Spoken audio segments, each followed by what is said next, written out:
Oke, bismillahirrahmanirrahim.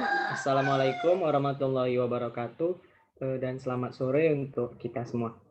Nah, sebelumnya kami mengucapkan terima kasih kepada dosen pengampu kami, yaitu Ibu Insinyur Maya Sarah, STMT PhD IPM, dan juga pada teman-teman sekalian yang telah memberikan kesempatan kepada kami untuk mempresentasikan hasil diskusi kami, yakni tentang fotobioreaktor. Nah, judul yang kami angkat adalah produksi biomasa mikroalga menggunakan fotobioreaktor. Kami dari kelompok 3 yang beranggotakan saya sendiri Widarta Surya Alam sebagai moderator NIM 18119, ada Jenika Smita NIM 18015, Maisara Tampu Bolon NIM 18020, dan ada Sonia Putri Tanjung NIM 18027. Nah, jadi latar belakang sendiri, mengapa sih fotobioreaktor itu penting untuk dikembangkan. Nah, jadi didasarkan dari Spolaur dan kawan-kawan pada tahun 2006, yaitu disebutkan bahwa meningkatnya kebutuhan mikroalga untuk pangan, pakan, aquaculture, kosmetik, dan fine chemical, salah satunya PUFA atau polyunsaturated fatty acid, kemudian ada karotenoid. Kemudian dari Fernandez dan kawan-kawan 2010, yaitu mikroalga jenis Scandesmus ya untuk produksi lutein dan pigmen. Itu digunakan untuk food supplement pada retina mata. Itu harganya sangat mahal, yaitu sekitar 187 juta US dollar. Juga yang menjadi dasar yaitu bahwasannya produksi biomasa dari mikroalga itu masih rendah. Disebutkan di sini yaitu sebesar 9.000 ton basis kering per tahun, sehingga harganya itu sangat mahal, yaitu sekitar 36 sampai 355 per kilogramnya, US dollar per kilogramnya, dan ini cukup mahal. Nah, untuk bisa menurunkan harga ini, otomatis kita harus meningkatkan produktivitas dari mikroalga sendiri. Untuk bisa meningkatkan produktivitas, tentunya harus dikembangkan fotobioreaktor. Nah, itulah yang menjadi latar belakang mengapa fotobioreaktor penting untuk dikembangkan. Isu yang lain adalah bahwasannya mikroalga sendiri bisa menjadi alternatif bioenergi. Sebagai gambaran begini, bioalga atau mikroalga sendiri itu bisa menghasilkan minyak. Nah, kelebihannya dengan menggunakan mikroalga itu membutuhkan lahan yang lebih kecil, cukup lahan yang lebih kecil dibandingkan lahan perkebunan. Nah, namun masalahnya adalah untuk bisa mengembangkan mikroalga harus dibangun bioreaktor ataupun fotobioreaktor, dan di sini ongkosnya produksinya itu lebih besar. Sehingga perlu dilakukan banyak sekali modifikasi untuk bisa menurunkan ongkos produksinya. Kalau kita lihat di sini, harga pasaran mikroalga itu tadi sudah kita jelaskan, untuk mikroalga itu ada 36 sampai 355 US dollar per kilogram, sementara harga biomasa kelapa sawit 0,59, ya ini harga pasaran dunia US dollar. Nah, untuk kapasitas produksi biodiesel dari mikroalga itu bisa kita lihat di sini, dan kapasitas produksi bioetanol dari mikroalga itu 38.000 liter per hektar per tahun. Oleh karena itu, perlu dilakukan pengembangan yang lebih lanjut untuk bisa mencapai harga yang stabil, bahkan bisa turun dari harga biomasa. Tentunya biomasa kelapa sawit ya. Tentunya harus dilakukan bermacam-macam metode pengembangan dari fotobioreaktor itu sendiri. Latar belakang yang lain yaitu dari instalasi pengolahan limbah.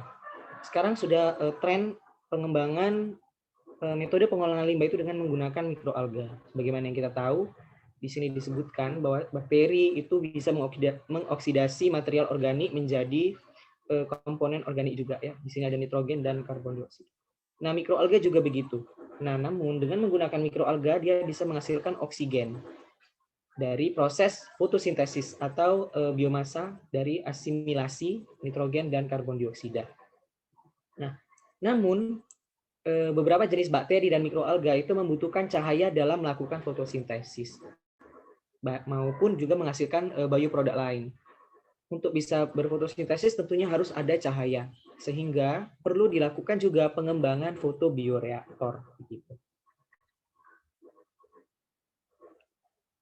Nah, seperti yang kita ketahui bahwa apa yang dibutuhkan mikroalga itu banyak. Jadi ada beberapa faktor-faktor yang mempengaruhi mikroalga ini jika kita kultivasi atau kita kembangbiakan.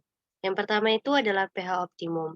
Jadi beberapa dari mikroalga itu mempunyai pH optimum agar mereka bisa hidup dan juga bisa dikembangbiakan.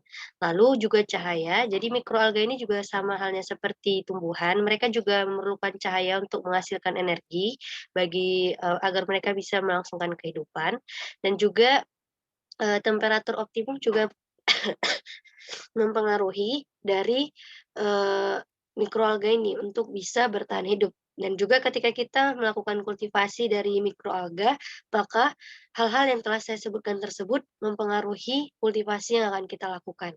Selain itu, adanya senyawa organik lain yang misalnya seperti nitrogen, fosfor, itu juga mempengaruhi dan juga yaitu karbon dioksida atau CO2. Karena dalam mikroalga ini mereka juga memberikan peran yang baik ataupun dapat mengikat dari CO2. Lalu jika kita ingin, eee, menghasilkan bioproduk, dalam reaksinya itu maka akan melibatkan juga oksigen. Tetapi ada beberapa itu yang aerob atau menggunakan oksigen dan ada beberapa yang tidak menggunakan oksigen atau anaerob. Nah, jika kita lihat mikroalga ini bersifat fotoautotrof. Fotoautotrof artinya foto artinya itu kan cahaya. Lalu autotrof itu artinya menghasilkan makanan sendiri. Jadi mikroalga ini dia seperti tumbuhan sama halnya, tetapi dia menghasilkan, makanannya sendiri dengan bantuan dari cahaya. Oleh karena itu cahaya juga termasuk yang dibutuhkan oleh mikroalga seperti yang telah saya sampaikan sebelumnya. Lalu untuk info lagi, mikroalga itu memiliki rumus C0,48, H1,83, N0,11, dan P0,01. Nah, jika kita ulas kembali hal ini, kenapa dari senyawanya tersebut ada yang berupa desimal, ini telah disampaikan oleh dosen kita juga, yaitu Ibu Maya pada mata kuliah sebelumnya. Ini memungkinkan jika dia itu menggunakan suatu mikroorganisme atau suatu biomasa yang berasal dari mikroalga, begitu penjelasannya. Lalu, hal yang selanjutnya itu pada suatu, yang dibutuhkan oleh mikroalga atau tumbuhan ataupun makhluk hidup hidup itu kan memerlukan suatu nutrien. Nah, nutrien ini kan dibagi menjadi 2 yaitu makronutrien dan juga mikronutrien. Jadi kalau kita lihat dalam slide ada sebelah kiri yaitu makronutrien, di sini ukurannya itu kurang lebih sekitar 10⁻² sampai 10⁻⁴ m, di mana senyawa-senyawanya itu adalah karbon, nitrogen, fosfor, hidrogen, oksigen, sulfur, magnesium, kalium, natrium, dan, kalsium. Nah, di sini kita bisa melihat pada gambarnya seperti inilah sel mikroalga itu mencerna ataupun menggunakan makronutrien pada mikroalga tersebut sendiri. Di sana pada siklusnya kita bisa melihat ada pada fase air.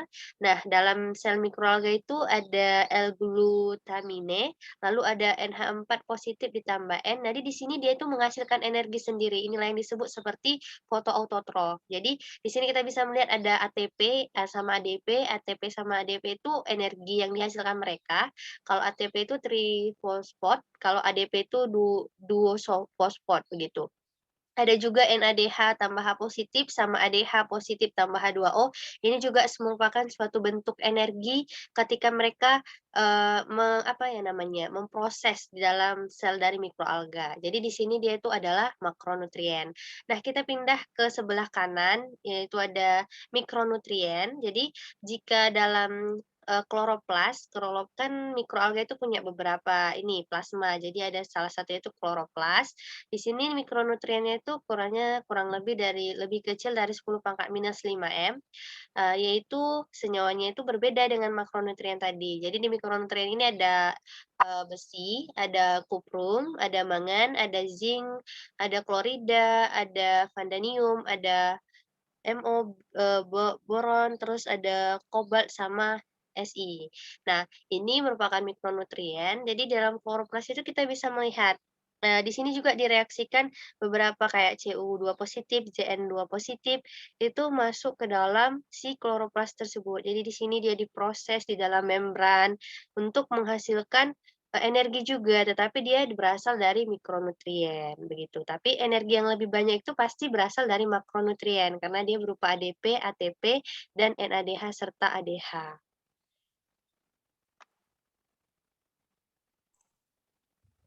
Nah, sekarang kita masuk ke fotobioreaktor sendiri. Nah, jadi fotobioreaktor itu memang aplikasinya tadi untuk mikroalga ya, dan juga beberapa jenis mikroorganisme yang membutuhkan cahaya. Namun, jika kita berbicara fotobioreaktor, itu ada jenis-jenisnya sebenarnya, ada jenisnya, ada tipe-tipenya gitu, maaf. Nah, untuk fotobioreaktor sendiri, jika kita merujuk pada istilahnya, nah, dia merupakan jenis sistem bioreaktor yang dilengkapi dengan sistem pencahayaan yang mampu menyerap karbon dioksida untuk aktivitas biomasa mikroorganisme ya. Dalam hal ini adalah mikroalga. Nah, kita bergeser ke bawah, di samping sini ada diagram kebutuhan cahaya atau panas di dalam fotobioreaktor. Jadi sebenarnya begini, untuk bioreaktor sendiri, untuk fotobioreaktor sendiri itu sebetulnya semua jenis bioreaktor itu bisa menjadi fotobioreaktor. Makanya tadi saya sampaikan bahwasannya banyak sekali tipe-tipe bioreaktor gitu.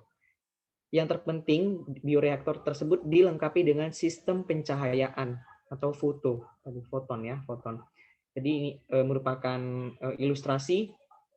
Jadi misal di sini ada cahaya matahari sebagai sumber cahayanya atau sumber energinya panas dalam untuk proses fotosintesis, maka akan ada sejumlah panas yang ditransfer. Di sini merupakan prosesnya radiasi, maka QS ini bisa berupa perpindahan panas secara radiasi. Ini mungkin nanti untuk ke peneracaan masanya begitu.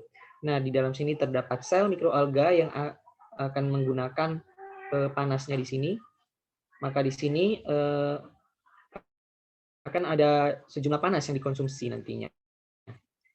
Dan juga akan ada yang terakumulasi begitu. Nah, untuk mikroalga sendiri itu punya suhu optimal dalam proses pertumbuhannya. Nah, secara umum digambarkan itu pada 20 sampai 30 derajat Celcius. Nah, ini menurut literaturnya. Nah, untuk mikroalga laut punya range yang lebih rendah dari 28 sampai 30 derajat Celcius. Untuk yang mikroalga jenis freshwater ya atau yang di air tawar punya range yang lebih luas lagi. Jadi dari 25 sampai 35 derajat Celcius. Nah, tentunya ini akan suhu optimal ini sangat penting karena dari sinilah nanti fotobioreaktor itu dirancang. Misal untuk suhu makanya nanti akan dibuat pH saya ulangi, temperatur kontrol gitu untuk pengatur suhunya supaya dia bisa keadaan di dalam fotobioreaktor itu bisa optimum di situ suhunya. Maka kita lanjut ke faktor berikutnya ya. Jadi untuk fotobioreaktor sendiri itu memiliki komponen-komponen penting yang tentunya akan mempengaruhi pada produktivitas biomasa mikroalga. Nah, tapi kita sebelum masuk ke fotobioreaktornya, kita lihat juga untuk perancangan dari fotobioreaktor itu ditentukan dari faktor-faktor yang mempengaruhi pertumbuhan ataupun produktivitas biomasa. Kalau kita lihat di sini, ini ada geometri.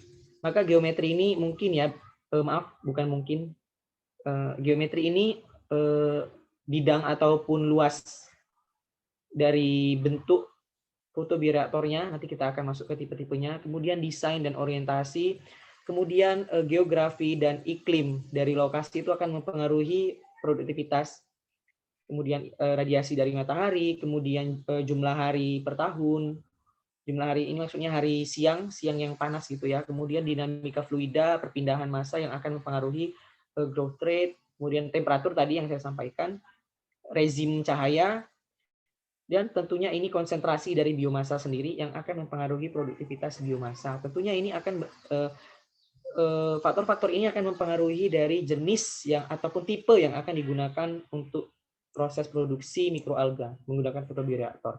Kalau secara umum bentuk fotobioreaktor di sini kita menggunakan di sini katakanlah yang sistem batch gitu. Jadi secara umum seperti ini. Sama seperti tangki berpengaduk pada umumnya, dia dilengkapi dengan sistem pengaduk dan juga baffle. Hanya saja nanti akan diberi sistem pencahayaan lagi. Nah, ini yang cukup sederhananya seperti itu.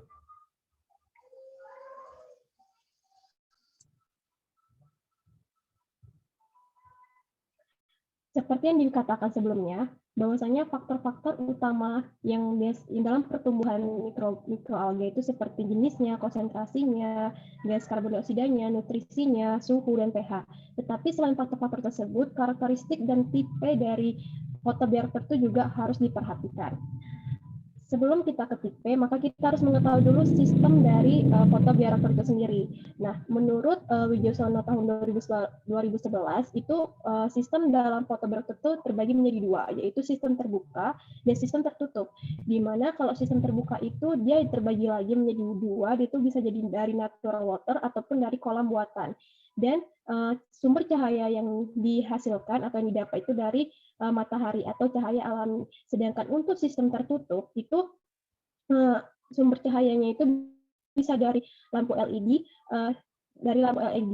atau dari cahaya bantuan. Nah, untuk sistem terbuka dan sistem tertutup ini memiliki kelebihan dan kekurangannya masing-masing. Tetapi untuk sistem tertutup itu lebih unggul dibandingkan dengan sistem yang terbuka. Karena sistem terbuka ini dia itu lebih besar terkontaminasinya sehingga hasil atau produk yang dihasilkan nanti memiliki kekurangan dari kualitasnya. Baik, untuk perbandingan dari perbedaan tipe photobioreactor menurut Hand et al. Tahun 2017 itu berdasarkan dari kondisi selnya ini dapat kita lihat pada tabel sangat banyak tipe bioreaktornya. Nah, pada kondisi sel yaitu suspended system, yaitu di mana mikroalga itu tersuspensi, ya. Itu terdapat ada 6 tipe photobioreactor. Yang pertama itu adalah open pore system, flat system, tubular system, plastic bag, cylinder system, dan new bioreactor. Yang pertama itu adalah open pore system, seperti katanya itu sistem kolam terbuka. Yang ini adalah merupakan seperti katanya aja kita sudah bisa mengetahui bahwasanya ini photobioreactor jenis yang menerapkan sistem terbuka, di mana sistem open pore system ini dia telah banyak yang paling sederhana dan banyak sudah dilakukan di dalam proses produksi biomasa. Dan sistem ini merupakan sistem yang kontinu karena dia itu berada di sistem yang terbuka. Nah, untuk wastewater type-nya itu adalah municipal and agricultural wastewater. Ya, artinya tipe atau pengolahan limbahnya itu bisa dari municipal itu seperti air-air dari perkotaan yang kayak kita tahu kayak sungai atau selokan-selokan, dan agrikultural yaitu kayak dari limbah air atau dari pertanian. Untuk jenis atau skalanya itu ada skala lab dan ada pilot scale. Nah, kalau pilot scale ini dia itu skala yang dijadikan contoh atau konsep dengan ukuran yang ditingkatkan untuk menangani hingga 50% dari total aliran aktual. Dan aplikasi dalam pilot scale ini itu biasanya akhirnya akan mengoperasikan full scale seperti itu. Dan jenis yang biasanya yang kita gunakan di sini rata-rata adalah mikroalga. Nah, untuk desain parameter jika menggunakan tipe photobioreactor jenis ini, yaitu yang harus kita lihat adalah mode operasinya, aeration atau sirkulasi udaranya, dan HRT atau waktu tinggal hidrolik, yaitu waktu rata-rata yang dibutuhkan oleh air limbah masuk dalam bak atau tangki aerasi. Yang kedua itu adalah flat system. Flat system ini sama halnya seperti flat system ini dia lebih ke sistem tertutup, tapi tidak kemungkinan untuk sistem yang terbuka karena ini berbentuk flat. Untuk flat system ini banyak juga digunakan, dan dia itu skalanya itu dalam skala lab. Dan yang kita gunakan adalah mikroalga. Dan untuk rencana parameternya itu ada iluminasi atau penerangan, waktu tinggal hidrolik, dan aeration. Yang ketiga yaitu adalah tubular system. Nah, tubular system ini adalah sistem yang paling banyak diproduksi dalam produksi biomasa. Dan tipe dari wastewater-nya itu dari wastewater industrial dan agricultural. Dan skalanya sama seperti open pore system, yaitu skala lab dan pilot scale. Mikroalga jenisnya itu sama seperti yang lainnya, yaitu jenis mikroalga saja. Dan untuk desain parameternya itu adalah cultivation, atau mode pengolahannya, illumination atau penerangannya, HRT atau waktu tinggal hidrolik, dan aeration atau sirkulasi udaranya. Yang keempat itu adalah plastic bag.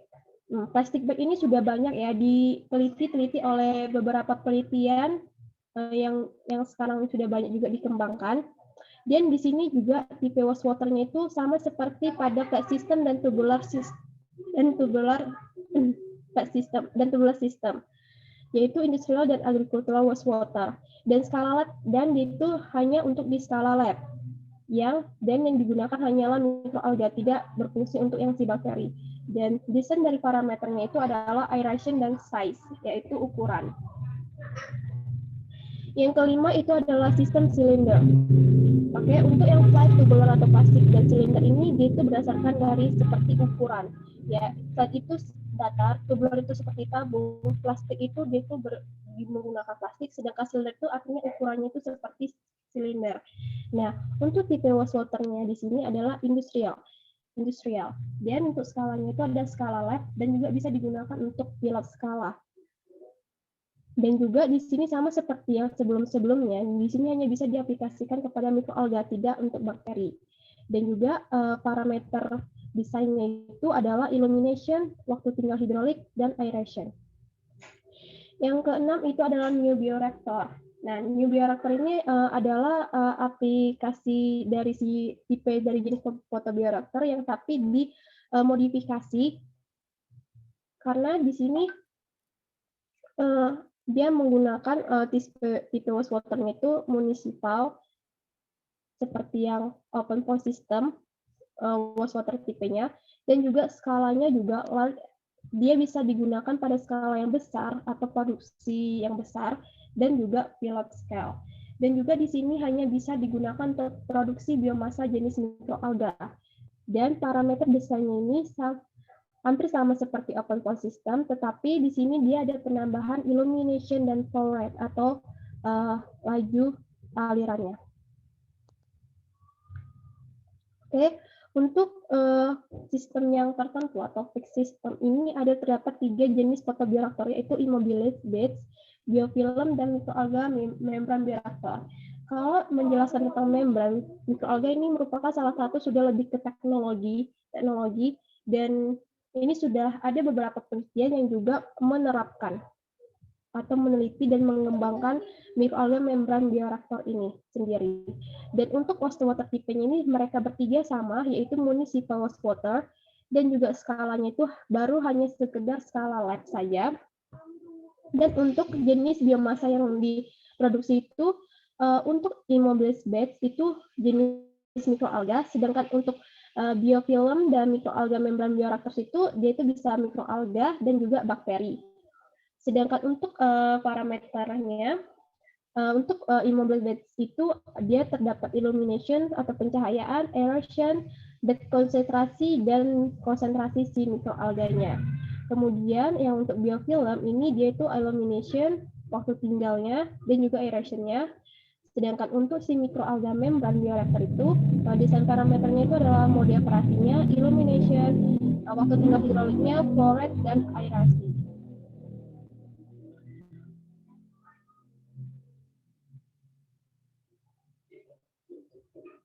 Next. Oke. Dengan literal yang sama juga, pada tabel 3 ini di sini menjelaskan tentang karakteristik dari khusus untuk sistem yang flat panel. Nah, untuk sistem flat panel ini ternyata banyak juga karakteristiknya, bukan hanya sekedar flat panel. Di sini terdapat ada two flat panel, glass tank, transparan metacrillate plate panel, transparan metacrillate air lip, dia berbasis airlift juga di sini. Ada juga flat panel vertikal, photobioreactor. Di sini juga ada airlift flat panel, semi open system, photobioreactor, transparan polymethyl scalic optical panel photobioreactor. Kalau kita lihat dari volumenya atau ukurannya di sini hanya untuk skala laboratorium, bukan untuk skala produksi seperti industri. Untuk wastewater IP-nya atau pengolahan airnya itu bermacam-macam di sini, tidak hanya satu jenis. Untuk flat funnel sendiri itu seperti piece processing wastewater. Terus untuk yang glass tank ini dia itu artificial wastewater.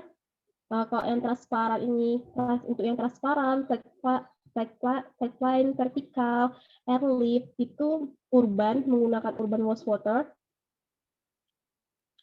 Sedangkan untuk si transparan yang methacrylate airlift ini dia menggunakan digested start processing wastewater-nya. Jadi dia tuh proses pengolahan dari si air yang akan kita gunakan. Dan untuk yang semi open systemnya ini centered wastewater. Dan juga spesies-spesies alga yang akan diproduksi ini juga tidak sama semua, berbeda-beda. Ada kita bisa lihat pada tabel ada yang Ocistis sp, Activus clades yang pada two flat panels, ada yang Pseudomonas, ada juga yang Obligus, ada yang Chlorella, ada yang Chlorella basileri, Chlorella vulgaris, yang Chlorella sp itu sudah banyak yang dikembangkan. Kemudian juga Chlorella vulgaris untuk yang transparan. Untuk mode operasinya juga di sini beraneka ragam. Ada yang batch, continuous atau skala lab itu untuk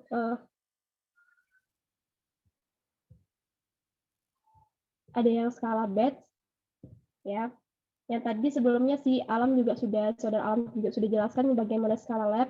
Yang skala continuous, dan di sini dia hanya skala batch, continuous, dan juga semi-continuous, dan juga pilot scale. Dan untuk waktu hidroliknya ini rata-ratanya juga berbeda-beda, tergantung dengan jenis tipenya. Ada yang hanya 5, seperti two flat panels. Untuk glass tank itu 2,7 sampai 4. Untuk transparan itu 0,5 sampai 4,3. Untuk transparan airlift itu 9 sampai 14. Untuk flat vertikal itu 1 sampai 1,26, sedangkan untuk yang semi open system itu 1 sampai 6. Di sini adalah per day, berarti dia itu per hari. Kemudian untuk kondisi kulturnya juga di sini memiliki kondisi kultur, karakter kondisi kultur yang harus kita dalam produksi biomasanya. Kemudian ada influent dan effluent, ada removal atau biomasa productivity, yang dimana ini setiap karakter dari si flat panel itu berbeda-beda daripada satu dengan yang lain. Sehingga jika kita menggunakan suatu jenis biomasa yang tertentu, maka kita gunakanlah tipe bioreaktor yang tertentu juga. Tidak bisa bercampur aduk atau sesuka hati. Dan ini bisa dilihat pada literatur Hante et al. Di tahun 2017.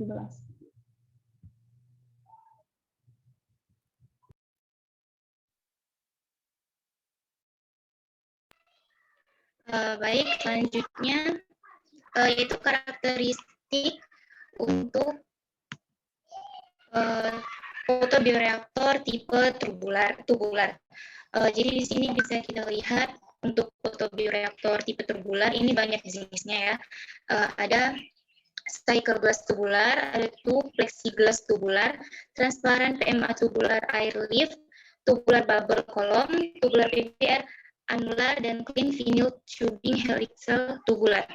Sedangkan untuk tipe wastewater-nya atau tipe air limbahnya di sini ada cassava ethanol fermenter wastewater, tertiary treatment, urban wastewater, piggery wastewater, fish farm wastewater, dan alcohol distillery wastewater, dan piggery effluent. Nah,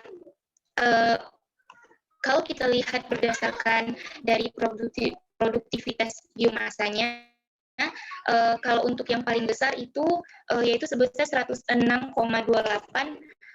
ada di tipe tubular bubble column, yang mana tipe air limbahnya itu adalah piggery wastewater, yaitu untuk air limbah kandang babi ya.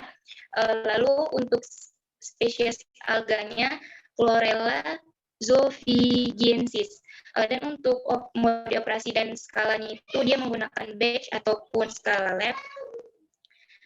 Dan sedangkan untuk yang produktivitas biomasanya paling kecil yaitu sekitar 0,02 sampai 0,39 itu adalah jenis dari tube plexiglass tubular PBR, di mana tipe wastewater-nya itu adalah treatment tertiary treatment. Untuk spesies alganya itu Scenedesmus, dan mode operasi dan skalanya itu dia batch dan pilot scale. Next.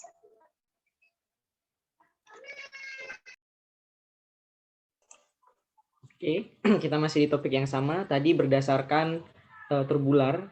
Nah, kalau yang satu ini di tabel 5 ini karakteristik berdasarkan bahannya tadi. Yaitu di sini adalah plastik PBR atau fotobioreaktor yang dia menggunakan bahan plastik. Jadi macam-macam, bahkan fotobioreaktor itu sendiri bisa dibuat atau dirancang dengan hanya menggunakan material plastik gitu ya. Plastik yang kalau kita lihat di sini ada tipenya. Yang pertama ada polybag. Nah, polybag ini, ya ini juga polybag, bisa kita ini salah satu contoh gambarnya ya. Jadi untuk fotobioreaktor itu bisa dibangun, bisa dirancang dengan sistem polybag ini. Nah, di sini untuk tipe air limbah yang dipakai itu ya, wastewater-nya itu adalah wastewater dari carpet industry, mikroalga spesies mikroalganya ini, dan memang masih di operasi modenya itu masih dalam skala skala lab atau batch gitu untuk mode operasinya. Nah, dengan menggunakan polybag, jika dibandingkan dengan airbag dan kemudian ada transparan plastik tank atau tangki plastik transparan, dengan polybag ini punya produktivitas yang lebih tinggi dari biomasanya, sehingga untuk perancangannya dengan menggunakan polybag ini bisa menjadi salah satu pertimbangan gitu.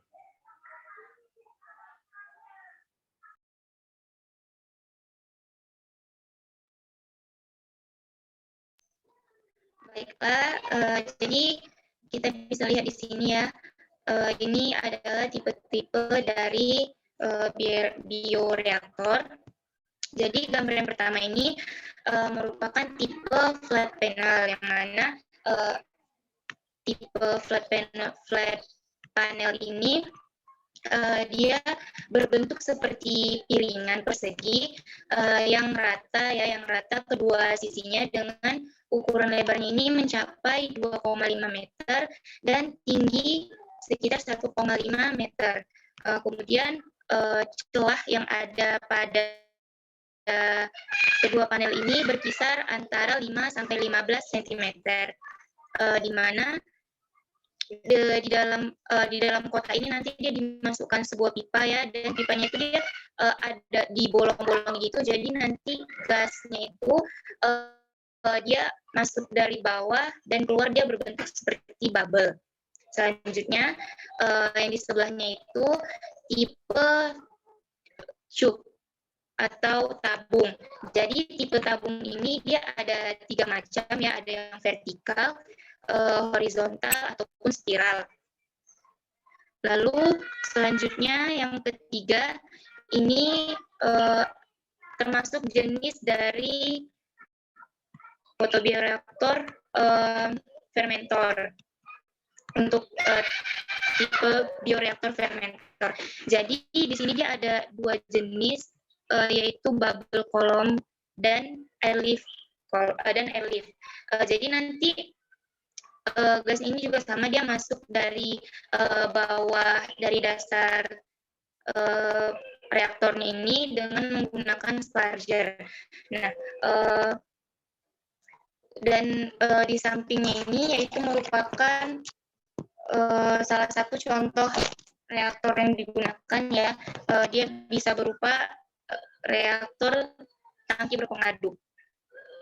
Next. Oke, jadi ini salah satu dari beberapa tadi ya tipe-tipe reaktor fotobioreaktor yang sudah disampaikan. Jadi gambarnya itu seperti ini. Tadi ada yang tipe turbular, ada yang tipe dengan menggunakan plastik. Nah, yang ini untuk yang turbular biasanya memang seperti ini. Jadi seperti pipa yang berliku-liku itu yang untuk yang turbular. Ini yang di sebelah kiri adalah yang airlift turbular. Kalau untuk yang di sebelah kanan yang B adalah turbular yang biasa, bukan yang airlift. Jadi dia semacam tube yang disusun secara secara horizontal seperti ini. Nah, untuk yang ini, yang C sebenarnya ini adalah tipe yang spiral. Untuk yang cycle turbular, dia cycle ya, melingkar-melingkar seperti ini sistemnya. Bisa digunakan untuk pengolahan limbah. Dan yang D adalah yang tipe tabung tadi, atau yang dari sistemnya silinder, tipe anular fotobioreaktor.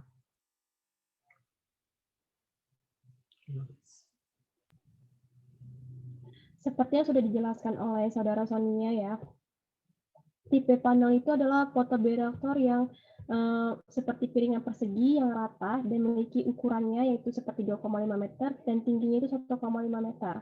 Nah, untuk tipe panel ini banyak disukai karena dia itu konsumsi energinya itu lebih rendah dan kapasitas transfer masanya itu lebih tinggi. Kemudian efisiensi fotosintesnya juga tinggi dan juga tidak terdapat ruang yang tidak terkena cahaya. Nah, fotobioreaktor ini tipe ini adalah transfer massa yang rendah karena celah antara kedua panel relatif sempit sehingga gas oksigen yang dihasilkan dalam proses fotosintesis juga lebih sulit untuk dihilangkan dari sistem, sehingga cahaya yang masuk juga lebih optimal sehingga dalam produksi biomasa itu kualitasnya akan bisa lebih baik. Nah, fotobioreaktor ini juga dapat dipasang di luar ruangan yang diletakkan miring dengan sudut tertentu untuk memaksimalkan penangkapan radiasi matahari. Ini berdasarkan menurut Carvajal et al. Tahun 2006.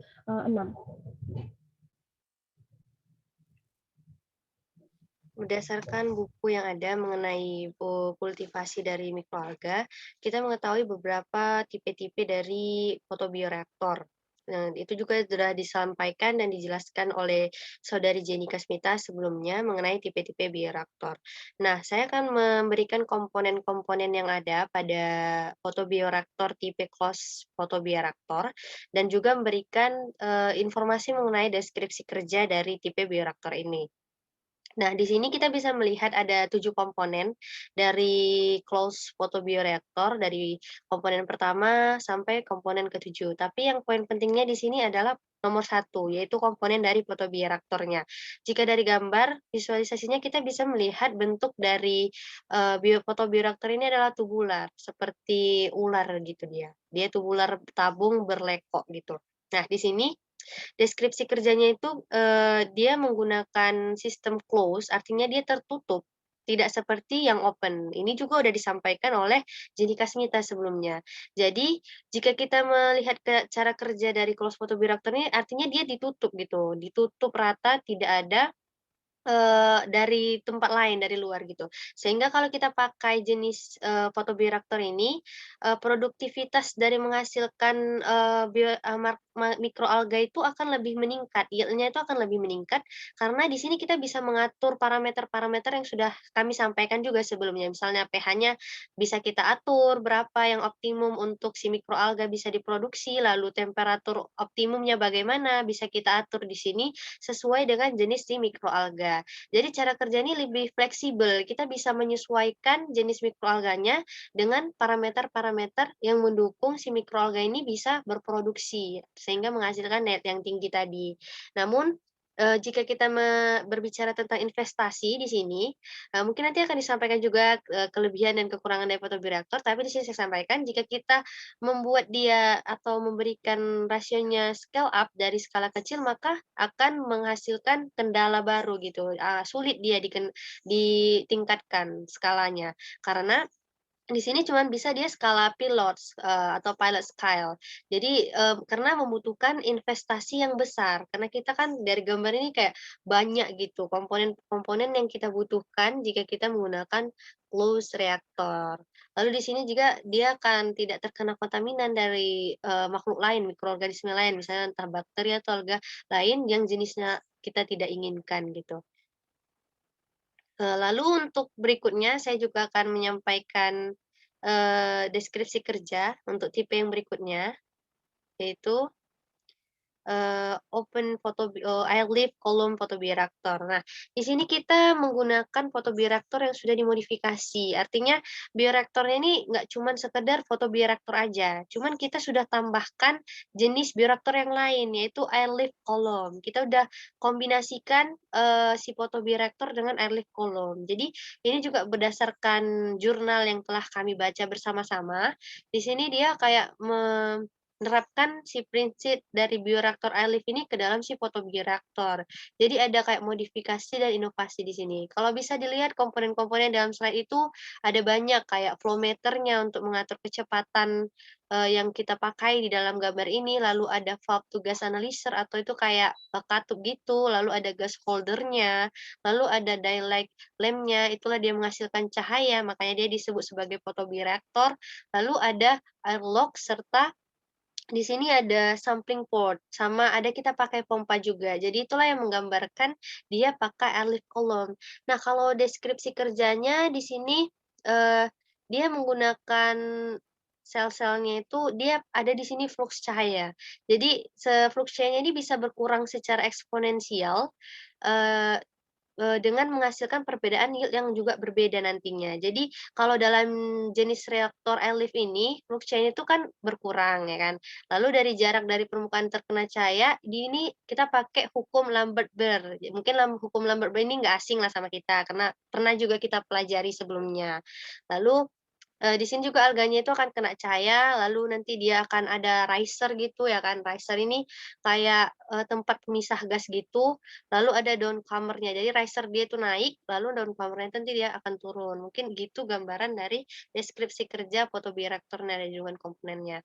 Lalu yang, terakhir yang akan saya sampaikan tentang deskripsi kerja sama, komponen photobioreactor ini adalah jenis open pond photobioreactor. Nah, kalau jenis ini sangat, kalau bisa dibilang sangat kuno atau sangat tradisional, karena ini sudah sangat lama kita pakai, jika kita membudidayakan mikroalga.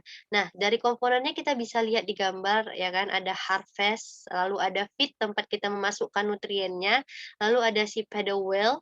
Paddle well ini tempat sirkulasi gitu, jadi dia sirkulasi pertukaran antara waktu dia memasukkan, umpan nutriennya, kan nutriennya udah kami sampaikan juga sebelumnya, yaitu mikronutrien sama makronutrien yang dibutuhkan oleh mikroalga, itulah yang dimasukkan dari feed-nya. Seperti tadi kan ada natrium, terus kalsium, dan sebagainya, begitu. Itu dimasukkan dari si feed-nya. Nah, pada well ini berfungsi untuk mengatur sirkulasi yang ada di dalam open pond photobioreactor ini, agar dia juga bisa bekerja dengan baik. Lalu ada juga kan flow-nya itu arah dari, ininya alirannya, lalu ada si baffle sebagai sekat di sini. Nah, kalau cara kerjanya di sini itu, eee, bagus gitu ya kan, karena ada si paddle wheel tempat untuk sirkulasi antara siapa yang masuk dari feed sama siapa yang kita keluarkan dari open photobioreactor ini. Namun di sini ada kekurangannya, karena jika dia open, dibuka begitu kan, kan ini dibuka dan disampaikan oleh Jenny sebelumnya. Jadi dia kan bisa terkena dari, eee mikroalga lain atau bakteri lain. Jadi di sini yield-nya itu sedikit karena dipengaruhi oleh jenis yang tidak kita inginkan. Kecuali kalau mikroalganya itu kayak punya tertentu, misalnya kan, ada mikroalga misalnya nih kayak chlorella, mereka itu kan bisa bertahan di nutrien yang tinggi. Berarti kan, mikroalga yang lain nggak bisa masuk gitu ya kan. Jadi di situ, mungkin tidak akan terjadi kontaminasi, cuman mungkin bisa juga terjadi kontaminasi jika ada hal-hal yang tidak diinginkan begitu. Kayak misalnya lagi spirulina, dia juga harus kan, adalah seperti misalnya, dia harus tinggal di alkalinitas yang tinggi begitu, atau Dunella dia harus ditinggal di salinitas yang tinggi. Itu bisa mengecilkan, resiko jika di photobioreactor jenis ini terkena dari, maksudnya terkena dari mikroorganisme lain atau mikroalga lain, begitu. Dan di sini kita tidak perlu menggunakan investasi yang tinggi untuk harganya.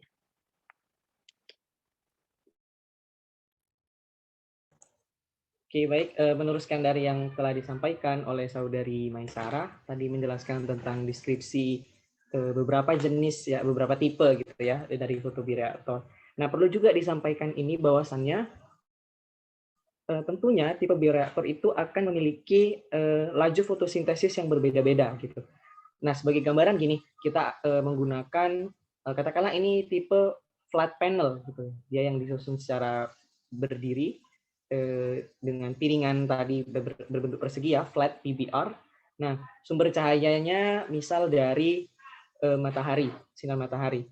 Tentu kalau dia disusunnya seperti ini, didesain seperti ini, maka yang menghadap matahari itu akan langsung dia mempunyai ataupun mendapatkan intensitas yang lebih banyak.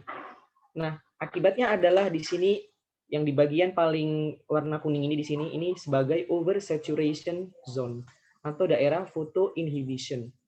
Nah, yang optimum itu yang di mana? Yang ada di tengah-tengah di sini. Ini adalah optimum zone-nya. Dan yang di belakang ini yang dia terbelakangi oleh cahaya. Jadinya dia di sini dark zone gitu. Nah, ini yang hijau-hijau ini adalah alganya begitu. Makanya tentu penyusunan bukan hanya tipe gitu ya. Jadi posisi itu juga akan mempengaruhi produktivitas mikroalga itu sendiri. Nah, seperti yang dijelaskan di sini dari Molina bahwasannya perbedaan posisi terhadap sumber penyinaran itu menyebabkan perbedaan pula laju fotosintesisnya. Nah, yang tentunya itu dari rata-rata radiasi mataharinya ataupun ketersediaan cahaya dalam kultur yang ada di dalam fotobioreaktor. Nah, juga sebenarnya yang jadi kendala itu kalau memang yang sistem terbuka ya, apalagi yang dia menggunakan cahaya matahari apabila nggak ada matahari gitu. Nah, ini ada sedikit desain yang udah digunakan di Kentucky di Amerika, USA. Jadi ketika kalau di Amerika itu ya memang di negara maju sekarang lagi booming-boomingnya gunain fotobioreaktor untuk mikroalga. Jadi terutama lagi di negara-negara seperti itu ya subtropik, jadi matahari itu nggak bersinar sepanjang tahun gitu. Jadi mereka melakukan hibrida sedikit. Jadi diintegrasi dengan power plant ataupun unit ya ataupun unit pembangkit daya di sini. Perusahaan listrik itu kan ada steam yang dihasilkan. Jadi steam digunakan untuk heat exchanger untuk memanaskan ataupun memberi sejumlah panas untuk foto bioreaktor yang diletakkan di luar ruangan. Karena kan kalau udah kalau kita cerita di daerah subtropik itu kan ada musim dingin, musim salju, sehingga itu akan menurunkan kemampuan dari mikroalga itu sendiri ya. Terlebih suhu akan turun gitu. Jadi perlu kontrol yang lebih lagi. Dan ini memang menjadi PR juga untuk instalasi yang sudah menerapkan ini gitu. Tentunya di sini pemodelannya juga sudah dibuat oleh Mohler. Jadi kira-kira seperti ini. Kalau kita lihat di sini ada U itu untuk koefisien perpindahan massa overall gitu. Nah, kalau yang ini secara konduksi memang konduksi yang terjadi di dalam sini. Ini secara umum aja gambarannya gitu. Nah, yang ini dari yang MCP ini adalah secara konveksi. Jadi di dalam ini kan ada aliran gitu. Jadi kira-kira seperti itu. Sementara yang ini ada koefisien F dan ada koefisien untuk radiasi karena di sini kan terjadi perpindahan panas secara radiasi ya dari matahari. Makanya ada selisih dari dinding ataupun dinding di fotobioreaktor dikurang dengan suhu radiasi dari mataharinya itu sendiri. Nah, tentunya ini menjadi walaupun ini secara umum tapi sebetulnya ini sudah dibilang kompleks juga untuk perancangan fotobioreaktor untuk melihat penerancaan masanya begitu. Nah, lalu aplikasi umum untuk fotobioreaktor. Tadi kita cerita tentang tipe-tipe itu banyak sekali. Karena memang sangat banyak, maka aplikasinya pun sangat banyak. Mengingat juga mikroalga juga punya macam-macam jenisnya. Tentunya kalau kita lihat untuk pengembangan bioteknologi itu bisa ke penyediaan bibit unggul. Artinya kita mau menyediakan kultur-kultur yang baru, yang lebih murni gitu ya. Misal mikroalga jenis A gitu. Bisa juga untuk pangan, pakan. Jadi memang mikroalga itu sebagian jenisnya bisa digunakan untuk pakan ternak. Ada juga yang untuk suplemen. Tapi untuk suplemen itu di bagian yang lain gitu. Nah, bisa juga untuk pengembangan teknologi bioproses atau smart photobioreactor system, misalnya untuk green technology atau pengolahan yang sistem zero waste, pengolahan limbah dan macam-macam gitu. Kemudian untuk pengembangan di bidang farmasi nih tadi ya, dan pangan fungsional, ada natural dyes, kemudian antioksidan, anti-inflamatori, juga tadi termasuk ada suplemen, itu termasuk di sini. Nah, ini yang telah dilakukan oleh Krismada, ini dari Indonesia, peneliti dari Indonesia, Prof. Krismada. pada tahun 2007 ini ada juga salah satu dosen dari dari ITB telah melakukan penelitian produksi pigmen vicosianin dari kultur mikroalga yang spesiesnya itu Spirulina fusiformis. Jadi di sini sistemnya itu mikroalga bukan hanya diambil biomasanya, tapi dia menghasilkan produk juga, yaitu vicosianin tadi, diambil pigmennya gitu. Nah, jadi dikembangkan dalam skala lab. Nah, produktivitasnya itu 50 gram per meter kuadrat per bulan gitu. Nah, ini artinya adalah untuk skala 1 kali 1 meter dalam waktu 1 bulan bisa dihasilkan vicosianin sebanyak 50 gram. Nah, untuk di scale up, nah dia perlu dilakukan scale up itu kalau kita mau dia menjadi 100 kg per bulan, perlu kolam yang punya luas 2000 dikali 2000 meter gitu ya. Gitu.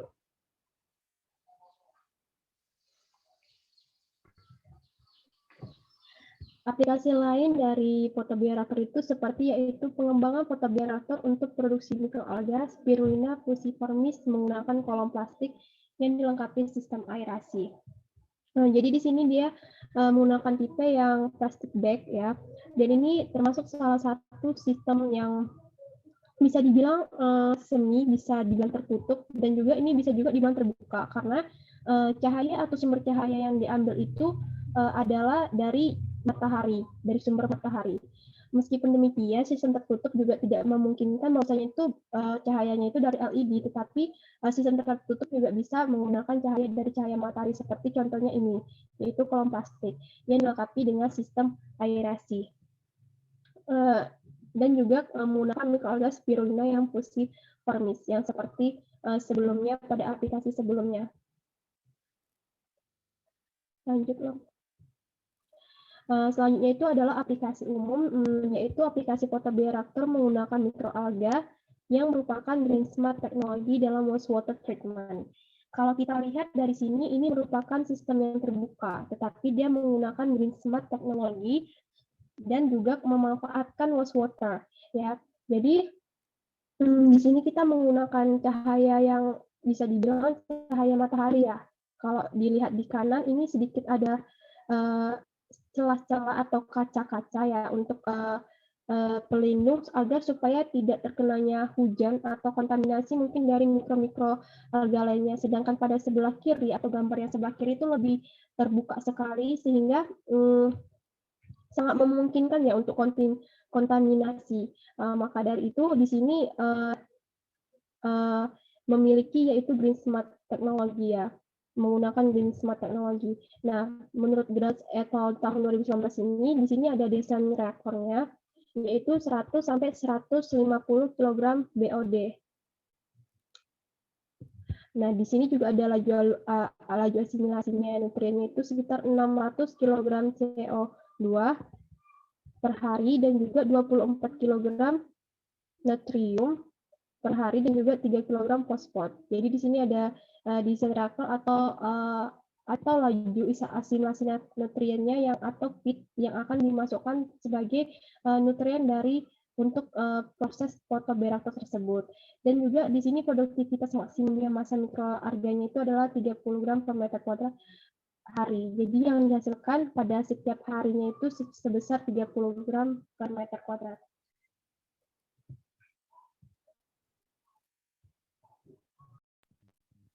Selanjutnya yaitu keuntungan dan kekurangan photobioreaktor. Nah, seperti yang sudah dijelaskan oleh teman saya sebelumnya, jadi photobioreaktor itu merupakan bioreaktor yang digabungkan dengan sumber cahaya tertentu untuk asupan energi cahaya ke dalam suatu reaktor.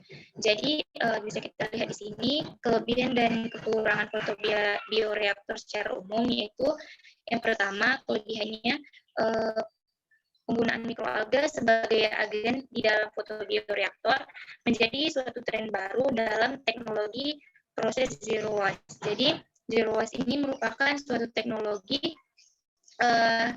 untuk melakukan strategi mencegah, mengurangi atau menghilangkan terbentuknya berbagai macam limbah yang dapat mencemari lingkungan. Selanjutnya kelebihan yang kedua yaitu pengaplikasiannya yang sangat luas di berbagai bidang, khususnya dalam produksi mikroalga, produksi senyawa sekunder, fikosianin, dan lain-lain. Kemudian kelebihan lainnya itu secara spesifik bergantung pada tipe bioreaktor. Nah, kalau untuk kekurangan dari fotobioreaktor sendiri, yang pertama dia membutuhkan sumber cahaya yang cukup. Jika memanfaatkan sumber cahaya matahari, maka akan menjadi kendala saat cuaca mendung. Selanjutnya, material dari fotobioreaktor harus bersifat dapat ditembus oleh cahaya. Lalu yang terakhir, kekurangannya secara spesifik juga bergantung pada sistem kultivasi dan tipe bioreaktor. Next. Nah, jadi fotobioreaktor sendiri kita tahu dia ada dua jenis, yaitu fotobioreaktor terbuka dan sistem tertutup. Jadi fotobioreaktor terbuka merupakan sistem kultivasi di mana mikroalga tumbuh di alam terbuka, umumnya pada perairan alamiah seperti kolam, sungai, dan danau yang pengembangannya telah dilakukan dan pengembangannya itu telah memang didesain untuk pertumbuhan mikroalga. Pada sistem terbuka, dia memiliki keuntungan, yaitu yang pertama biayanya lebih mudah untuk dibersihkan, dapat menggunakan lahan non pertanian, masukan energi yang rendah, dan mudah dalam pemeliharaan.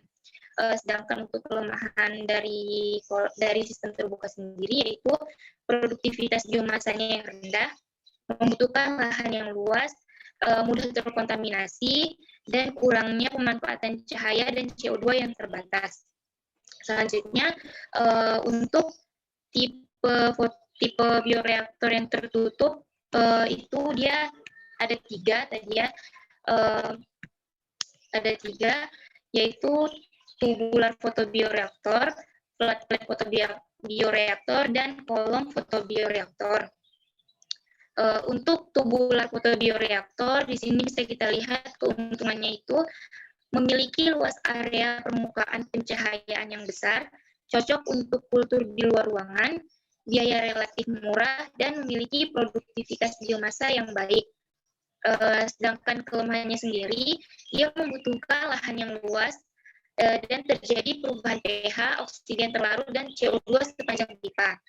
Kemudian untuk fotobioreaktor jenis flat-plate, dia memiliki keuntungan yaitu produktivitas biomasa yang tinggi, mudah untuk disterilkan, memiliki luas area permukaan pencahayaan yang besar, dan cocok untuk kultur di luar ruangan. Sedangkan untuk kelemahannya sendiri, sangat sukar untuk dilakukan di dalam ukuran besar, dan sangat sukar dalam mengatur temperatur. Yang terakhir yaitu jenis fotobioreaktor kolom fotobioreaktor. Keuntungannya transfer massa yang tinggi, konsumsi energi yang rendah, dan mudah disterilkan. Sedangkan untuk kelemahannya, area pencahayaan yang kecil dan biaya mahal dibandingkan kolam terbuka. Next. Nah, jadi ini sama aja seperti yang sebelumnya. Untuk jenis fotobioreaktornya,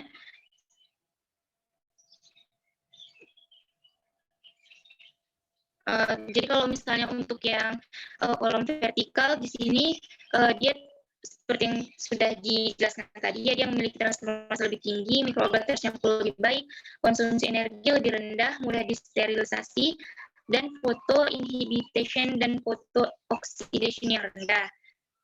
Untuk kendalanya, dia areanya itu terkena cahaya lebih kecil, sehingga butuh material yang khusus untuk konstruksi. Lalu alga dapat stres karena tekanan. Kemudian untuk jenis yang panel, area keunggulannya itu area terkena cahaya lebih banyak, cocok dipasang di luar ruangan, produktivitas biomasa tinggi, relatif murah, mudah dibersihkan. Untuk kendalanya sendiri, skala besar membutuhkan banyak material pendukung, sulit mengatur suhu kultur, alga menempel di dinding panel. Selanjutnya untuk yang fotobioreaktor tabung, di mana keunggulannya area terkena cahaya lebih banyak, cocok untuk luar ruangan, produktivitas biomasa lebih tinggi dan relatif murah. Sedangkan kendalanya itu kultur tidak bercampur merata sehingga pH bervariasi. Oksigen terlarut di sepanjang tabung dan sistem dapat macet dan mikroalga dapat tumbuh di dinding. Yang terakhir untuk kolam kultur, keunggulannya itu lebih murah dan mudah dibersihkan, sedangkan kendalanya sendiri kondisi kultur lebih sulit dikontrol, sulit dikulturkan dalam jangka panjang, produktivitas rendah, lahan lebih luas, dan mudah terkontaminasi.